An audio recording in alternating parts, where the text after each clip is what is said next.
What is going on? I know I've been MIA for like 3 weeks now. I have just been busy. I've decided I'm not going to do weekly or try to do weekly. I'm just going to do it on the fly. I'll talk about that at the end. But to give you guys an idea, because this week is a little bit crazy, there's a whole bunch going on. Obviously, we're going to see if I lost the transmission or not. And then also we do some stuff on the S chassis, and also, like I told you guys, I blew that line off of the power steering again. So I'm actually gonna swap that pulley over in this video. So I'll try to remember to tell you guys when we're transitioning because the clips are kind of all over the place. But yeah, let's just get straight into this. I'm trying to get my authentic reaction. I kind of already reacted. I called my friend. I think I blew another transmission, y'all. I don't know yet. It still goes into all the gears. Tomorrow, I'm gonna try to bring it down to my garage and see how much fluid and what comes out of it. But I went to hit second gear, hopping onto the highway, and I dropped the clutch, and it did not go into gear, and it went further than it normally goes. It made a whole bunch of clanking noises. I'm here at work now. It did eventually go back into gear. Once I hit the highway, it went into like third, then I went to fourth, fifth. Then I was having a hard time going into second, and now it goes into all the gears again just fine. But I'm not gonna try to drive it too much because it sounded like something fell in there and possibly metal parts. So maybe if I'm lucky, I can get the stuff out, and then hopefully the transmission survives. It feels like it drives better now, but who knows how long it's gonna last. So maybe I'll be doing another transmission. It's cold. It's been 8 hours since the transmission incident. We're about to see if my car starts or if it has any issues. Damn, it's looking good right now too. Let's see here.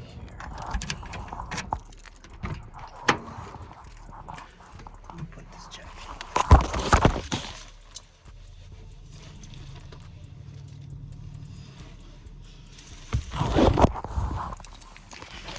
First, it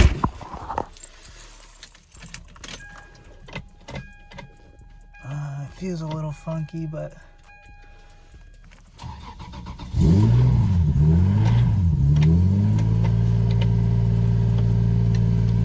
it feels softer than usual. I don't know how to explain it, but it's funky going into the gears, not gonna lie.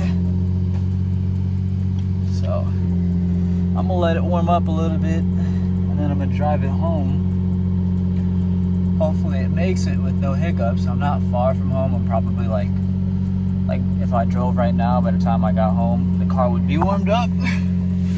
But I'm gonna let it warm up a little bit and then drive it home. Try driving it tomorrow a little bit. I'm hoping that this thing didn't blow up, man, because I don't want to buy another one.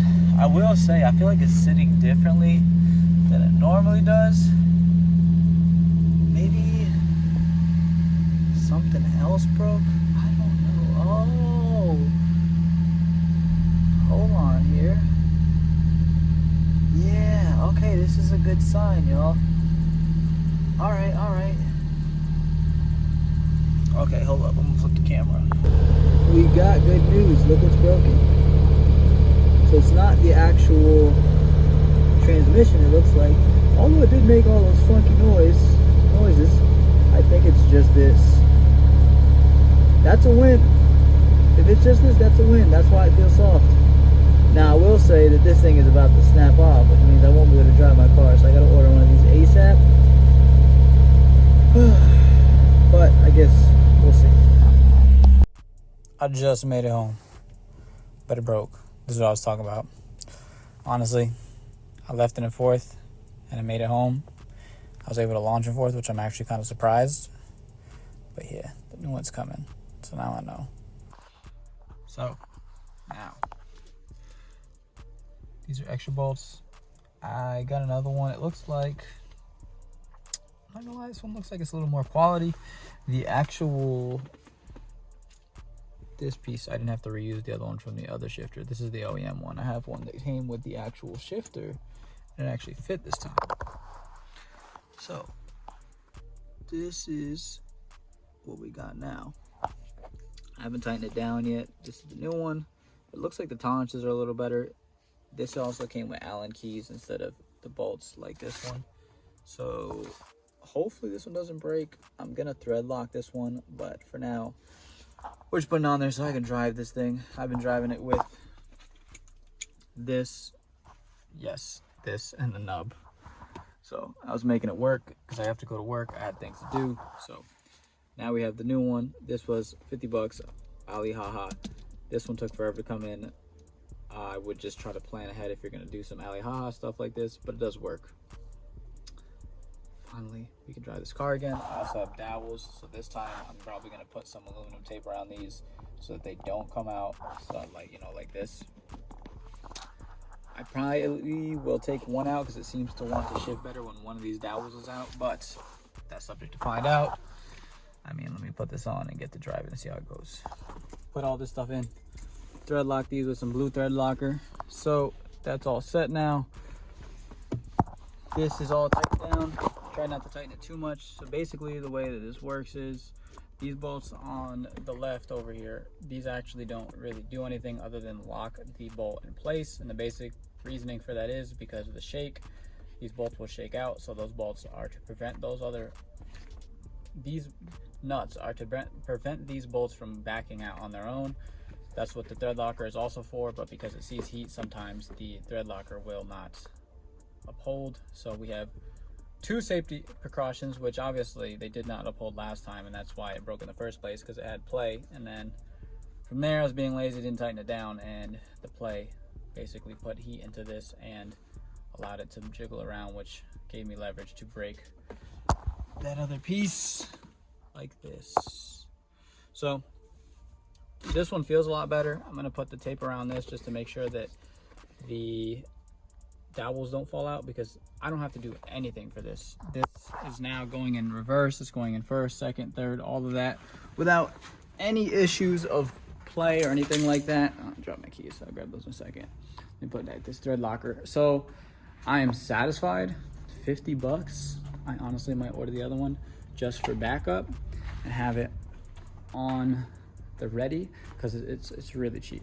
The other ones go for 200.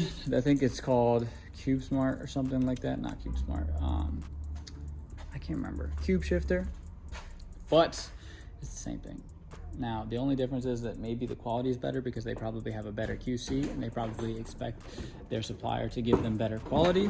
So there is that. But other than that, everything else should be the same. The shifting point is a little bit different in terms of, I don't know about the throw, but I'm talking about the actual piece where it connects to the shifter is like a weird angle versus this one is just straight up. It's for the stock console, but I don't even think it fits the stock console anyways, so who the heck cares? So yeah, I mean, 50 bucks versus 215. I'll do this all day. The other thing that I did notice is that these bolts look like they're a higher rating, so they're probably galvanized, versus the other ones were more generic, didn't have anything on them. But I could tell felt like the heat was making the bolt stretch, which would make everything loosen up, which would again create play and make things break. So now I'm going to put on that tape. Yes, we still have Zach's car in the background with all this stuff. We're going to check and see if we get a fuel leak out of the filler neck first, to see if it's that versus that we're not jumping the gun here. The only reason that we also think it might be the actual fuel tank is because we don't have any gas again. So we have to still check that. We haven't gotten to that yet. That is supposed to be for tomorrow, but who knows? We're trying to find a fuel leak right now. It's in the air, but he's being lazy, so he's got it on like barely high. But I told him to crank it while I'm under here. It's probably gonna turn on, but it is what it is. It looks like that's the leak right there, but we're about to find out. You ready? Well, you want me to do it with you? Yes, just hurry up, do it. It didn't catch fire before, so it's fine. Yeah, all right. When you get up, be careful because the door's still open.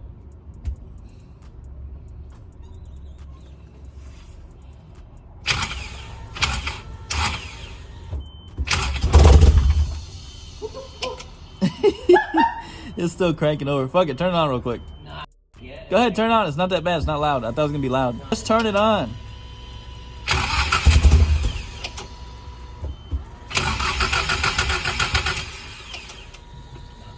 Nothing. I think we gotta put gas back in it.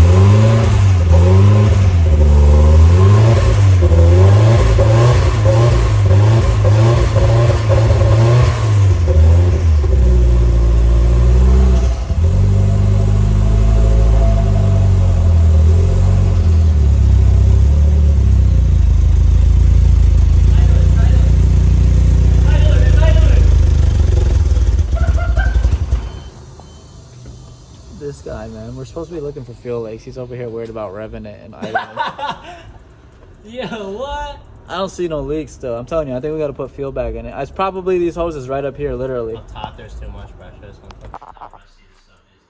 I know. We was talking about the fueling. We was talking about that stuff. So what we realized is that the fuel lines, there's like lines that go over the fuel tank, and I'm thinking that that's what's leaking. These are the original fuel lines. So from the front half, from the front clip is AN.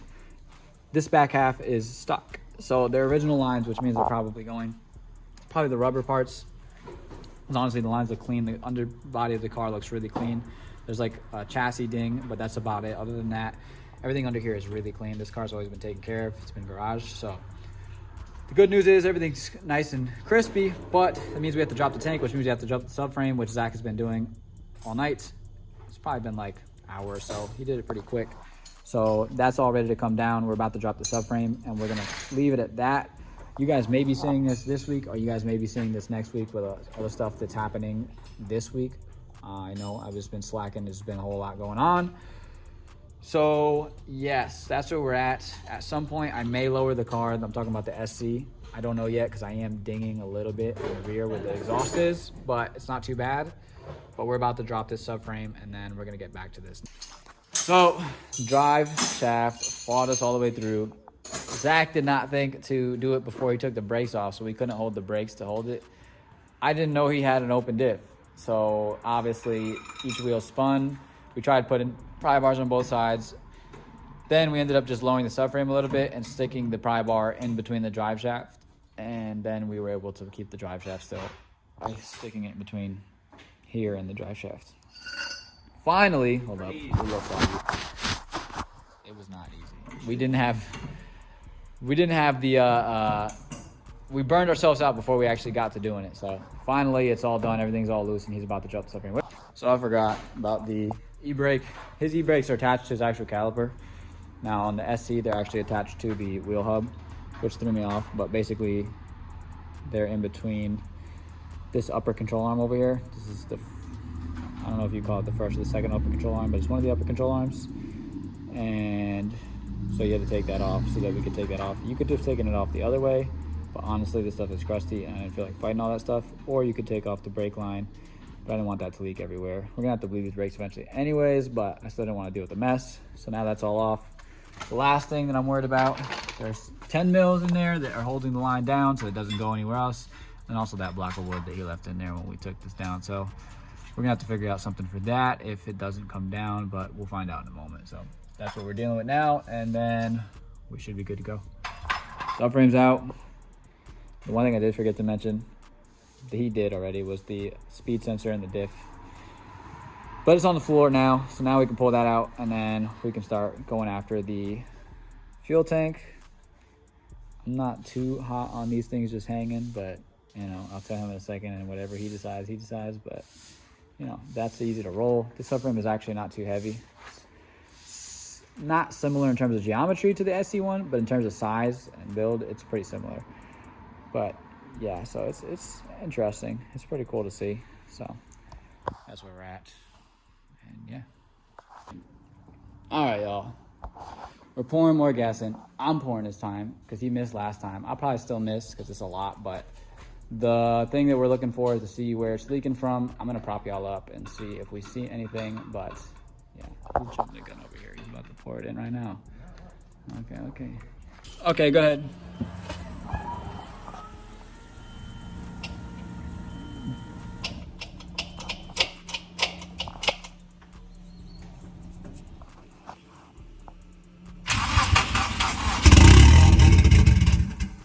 I forgot it's got no exhaust. Huh? If there's nothing pulled in the middle of the exhaust, it's okay. Yeah, it should be alright.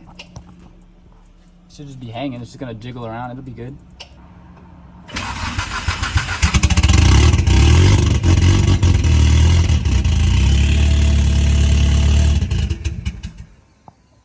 you have it in gear?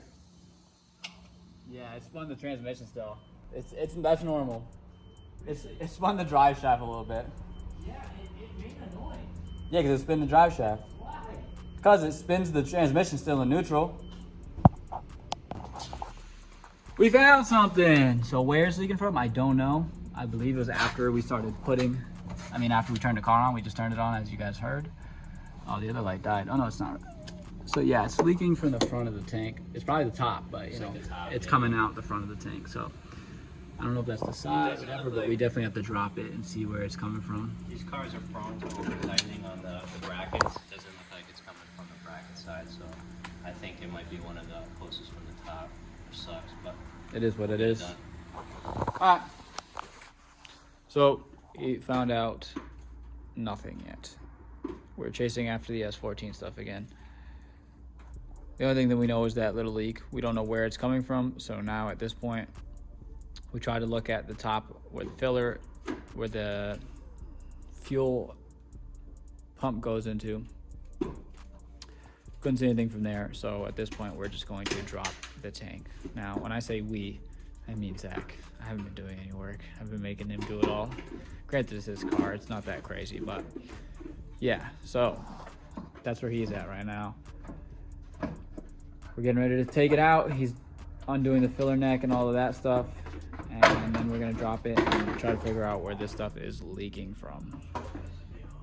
Then from there, we'll go back to the harness stuff. But for now, we're gonna focus on the fueling and then get back to wiring. Okay, fuel tank is out. As you can see, we found the leak. So where's the leak? It is right here. It's one of the most common 240SX spots that the fuel tank will crack. It's right on the shroud. I don't know how to do it, but supposedly he knows how to do it, so I'm gonna let him do it. But it's out. Honestly, we should clean it up while it's out. I'm definitely gonna clean it up. I mean, you can see there's a rat's nest here or something that was there. But Good news is, other than that, it looks like the tank is decent, and all we gotta do is just put it back in. So we're gonna get back to work. Okay, so now that y'all saw all that, you know that the transmission is fine. Also, this is back on. That didn't take too long. Now, for those of you wondering, 6PK 1940 is the belt that I use. I do think you get away with a 1942, but I don't have one. The reason for that being is that it'll create less tension on the tensioner, which will put less stress on it, because I think it's further than it's supposed to be, which is what makes it squeak, I believe. Don't know. I do want to try that at some point, but that's what I use, and that's what works for me. So hopefully we don't have any issues with that line blowing off. I think it might have already damaged it on the last setup, so I might have to redo it one more time, but we will find out after driving it. Let me see here. I might be able to just touch it and see if it's leaking. No, it doesn't feel like it's leaking, so fingers crossed we have no issues. I'm gonna fill that up with some fluid, and then we're gonna drive it. So at this point, we are at the end. I know. I appreciate all the support you guys have given me. I'm not piecing out completely, but as you can see, I haven't been uploading weekly. I am going to just continue to upload at my own pace. Between life and between this not catching enough traction to make me feel like I should put more effort into it, I just don't feel like I'm getting a good ROI on it. Are you guys showing me support? Yeah, we're getting a lot of views. I think we're at almost 150,000 total overall views, which is amazing. I appreciate you guys. We're at over 1,000 hours of watch time in the year. So it's, I don't know what it is. It's more than that, but overall it's more than that. But 1,000 in the last year. And yes, it has been fun. But I have a life to live and I have other things to do. I may do some other things, but you're gonna have to find me elsewhere if you do find me elsewhere.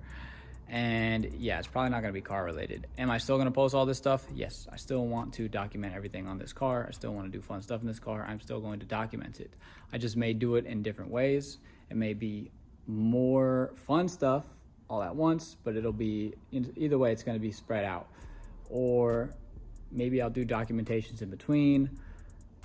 I don't know yet. It's just gonna be all on the fly. I'm just gonna film a bunch of stuff, and if it's car related, then I'll put it on this channel. If it's not car related, I'm just not gonna put it here because that's not what you guys are here for. So I know it's disappointing to hear, but without further ado, I will see you guys when I see you guys. I hope you guys have enjoyed this journey of this car. I know it's been crazy and it's been amazing, and I love this car, but you know, it is what it is. We have things to do. So the car is still going to be continuing its journey, but we're not going to be documenting it every week.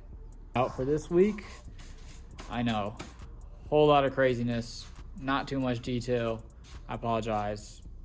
Like I said, this is just going to be how I want to do it now. So there'll be more quality stuff on driving stuff and other things, and I will try to be more in depth because I'm going to take my time with things. So I will see y'all when I see y'all, because it's not going to be next week necessarily.